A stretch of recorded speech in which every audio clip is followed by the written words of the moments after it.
Hello, ladies and gentlemen, boys and girls. Welcome back to Age of Empires Mobile. Today's video is going to be all about Cyrus the Great, or as I like to call him, Cyrus the Goat.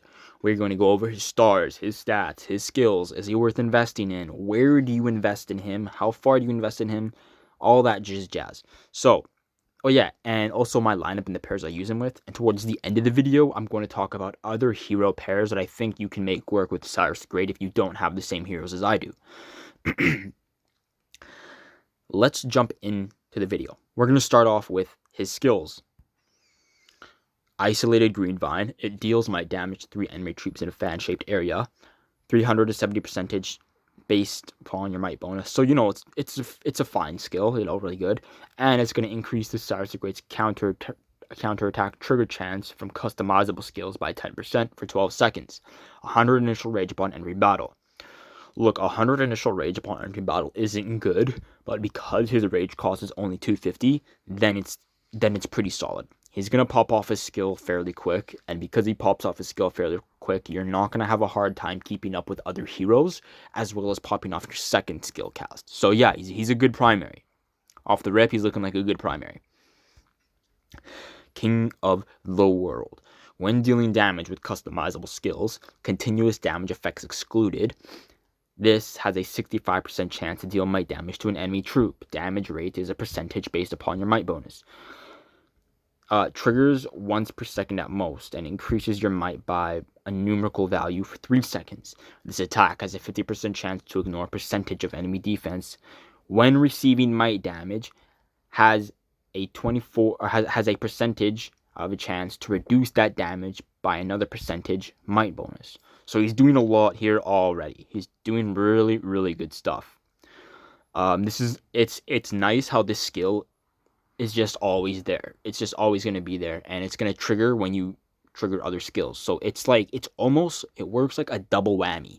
One skill pops off, and then you get the benefit of King of the World, and then you're just on fire. So he's looking really freaking great right now, okay? Now, what if I told you something? What if I told you that this guy should just not even be named Cyrus the Great? That's right, we should just scrap his name and start calling him Cyrus the Goat. Child of Prophecy. When hit by a normal attack, there is a 30% chance to immediately counterattack, dealing might damage to the attacker. Triggers once per second at most, with no cooldown. Every 4th trigger of this skill guarantees a critical strike. Meanwhile, the critical damage taken from your troops is reduced by a percentage for 3 seconds. This is a freaking amazing skill, dude. Freaking amazing skill. I'm running Vigilance on him just because I like it as a purple skill. Once the other 2 skills are finished, I will be looking at putting a legendary skill in this slot. But for a purple skill, I think Vigilance is actually really good. When you're at that stage where, like, I don't really want to buy another legendary skill and start upgrading it until the other ones are finished first, Vigilance is something I would recommend that you run for purple skills. Very vanilla, but very nice. Counterattack with a 50% chance to inflict the rout effect for 3 seconds. Now, what's nice about the rout effect is that during those 3 seconds, when there's no other skills being casted, you're still going to be dealing might damage, which means that there's never going to be a break towards the enemy. There won't be a break. You're constantly applying pressure, which is why I recommend Vigilance as the purple skills. He also has Fearless Retribution, very good skill. Forceful Retaliation, very good skill. Whirlwind Sprint, not bad, but I'm honestly not. I like Whirlwind Sweep. It doesn't excite me as much as Fearless Retribution, Retaliation, or even Vigilance. Look, this is nice. Increases your hero's might damage once every 6 seconds. It's just like every 6 seconds, 5 seconds. Every 5 seconds would be nice. Every 3 seconds would make the skill a lot more valuable. And it is up to 5 stacks, which is good. However, it says that it does not reset for every time it stacks again, which is why it's like, I don't know, how great is it really? It's probably not that great. So let's move on now to his talents. This is the build I have for War Hardened. I went all in on health bonus, armor, and might. This is what I have for Strategic Patience. I went all in on the defense and attack. This is what I have for Cage Unyielding, strength in numbers, interpret warrior, military tactics. Now for the equipment, these are the gems I'm running. All my equipment's a work in progress, but you know what? Passive skill damage increase, health increase, defense increase, armor increase, and attack increase. All of you, I in the past have recommended health and unit capacity, but I put that on my secondary and third heroes, and in this guy, as the primary, I just wanted to bring more stats. He's running Tranquil Ring as the primary, so that for those first 18 seconds upon entering battle, he's going to be producing even more damage. Oh, and I'll show you why. What do I mean by even more damage? Well, if we take a look at his stars right here, for star 1 increases damage rate, King of the World's might damage by 10%. It's fine, whatever. A little bit more punchy. Star 3 increases the trigger chance of the King of the World's defense ignoring effect by 15%. Meanwhile, for the first 18 seconds after entering the battle, reduces damage taken from secondary strike skills by 5%. A might bonus. This is going to work hand in hand with the Tranquil Ring, because for every time you enter battle, you're going to be taking lots of damage reduction.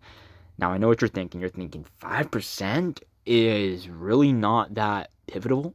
Like, it's not that game moving, but you have to understand that it's going to be every 18 seconds after entering the battle. So if you're in a murder ball and then you disengage and quickly re-engage, you're just going to re-trigger the skill again. So you're going to basically constantly have a 5% secondary strike skill damage taken reduction on top of the first 18 seconds of damage taken reduction you get from Tranquil Ring. Oh yeah, not to forget that he's going to be increasing the trigger chance of ignoring defense. So 3 stars is looking really, really juicy and really, really sweet. 5 stars, increases the damage of your customizable skills by 30% and reduces might damage by 3%. For the first 18 seconds of battle, increases damage reduction from secondary strike skills by 3%. Look, you can take this guy to 3 stars and it's fine. 5, like, don't get me wrong, increases the damage of your customizable skills by 30% is going to be nice, but there's going to be a little bit of a trade-off. If you're a very high spender, and maybe even a whale, you're not going to be worrying about any of that at all. You're going to take him to 5 stars. But I think free-to-play and low spenders, this guy is looking really, really great at 3 stars. There's other heroes in this game where I've talked in the past, where I'm like, hey, listen, you can take this one to 1 star, and they're fine there.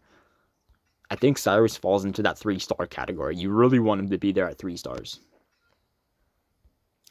So that is going to be Cyrus the GOAT. Let's move and transition into the lineups I have, and I talk about hero pairings that I think will work with him.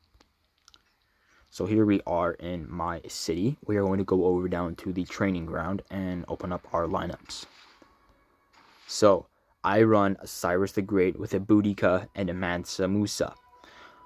I used to run Mansa Musa as a primary, but you guys know in the past, the one thing that I really didn't like about having Mansa primary was the fact that he's hitting 2 targets and not 3. And I get that Mansa Musa's armor debuff is awesome, which is why I would actually not mind using Mansa as a primary in the future.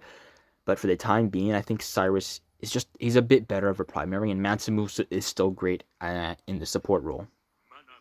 So Cyrus the GOAT, Boudica, and Mansa Musa. For the rings, I'm going to be running Ring of Tulip on Mansa Musa, just so that you're just going to be dealing like a random might damage. It's really nice, and it does work in a supportive way, because if you have Mansa in the back, providing his healing, providing his, his buffing of might, and then he has that ring where he's just going to throw a little extra prickle, a little extra dab, it's nice. Boudica is going to be there, obviously, as she's going to be benefiting a lot off of the counterattack that Cyrus the Great also has, but with the Ring of Crow, I like how she's debuffing the enemy. She's going to be draining them for 3 seconds off might, strategy, and armor. So it's nice. Oh yeah, and she steals it, by the way. So she's going to suck that stat out of you and then bring it towards your commander, your lineup. Awesome lineup. This is what I run on Cyrus the Great, and I would absolutely recommend it. For the mercenaries, I am actually running Swiss pikemen. The reason being is that this lineup is just dealing so much passive and turn-based damage. It's insane how much passive and turn-based damage they're running, and although I do agree with the statement that having all skill damage all the time is very, very strong and in some cases better, what's nice is that when you deal this passive and skill damage specifically, you're ignoring defense. You're going to be ignoring troop defense. So it's nice. And that's the pikeman that I run specifically for like mercenary pikemen. I run Swiss on these guys just because they do so much passive and so much turn-based damage. So now we're going to talk about hero pairings that I think will still be good with him. And starting off on that list is going to be Leonidas. I think Leonidas, attack and counterattack. He has passive skill damage, and I believe he even has turn-based skill damage. Leonidas will work great with this pairing, and he's nice because he is going to be increasing damage as your troops fall below. So I don't know, it's alright. I will in the future, I'm going to be going back and forth between Leonidas and Boudica, but in my last Mightiest Empire, I did use Boudica over Leo, and I felt like it was kind of better. It was kind of better. If once you just get him, I think Richard is going to be great, but you know what? In this case, I would put Richard as your second or third slot, just because Cyrus is just a much better primary. You're going to get targeted a lot less, and I like what he's doing better, honestly. Joan of Arc is going to be your super budget build. You throw her in there if you're like still kind of working on your pikeman lineup, but you will never use Joan of Arc as a primary. Only throw her like behind him. Frederick Barbarossa. Look, Freddy's falling off and I don't like him at all, but if you're specifically looking for a defense recovery pike, I actually would recommend using him if you're specifically looking for just defensive and sustained capabilities. He's not going to be there to deal damage. He's not that great with his defense and sustain, and I would be very cautious if you're using him. I wouldn't say invest in him now, but I'm just saying that if you have him, he's going to be okay. I'm going to just breeze over some reports. I'm not going to go into depth into detail because I don't have a lot of reports. But yeah, look, this is a tier 5 swordsman. I get it. Tier 5 is not great, but the heroes he's using are actually not trash heroes. They're B tier, so like they're not great heroes, but they're also not trash at all. His problem in this report was just his lack of starring up the heroes. However, it is Sun Tzu. I wouldn't, and Theo, so I get why you don't star them up. But yeah, kind of wrecked him right here. Don't know. I don't even know why I'm showing this report, but whatever.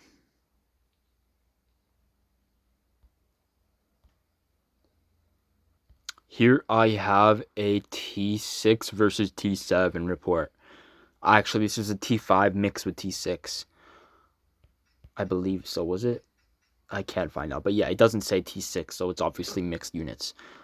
So, for someone who's got fully startup heroes, legendary equipment, red gems, and T7, this is pretty on alright trade.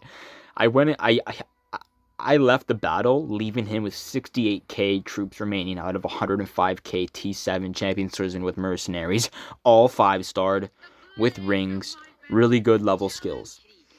So yeah, I think Cyrus the Great is an amazing hero.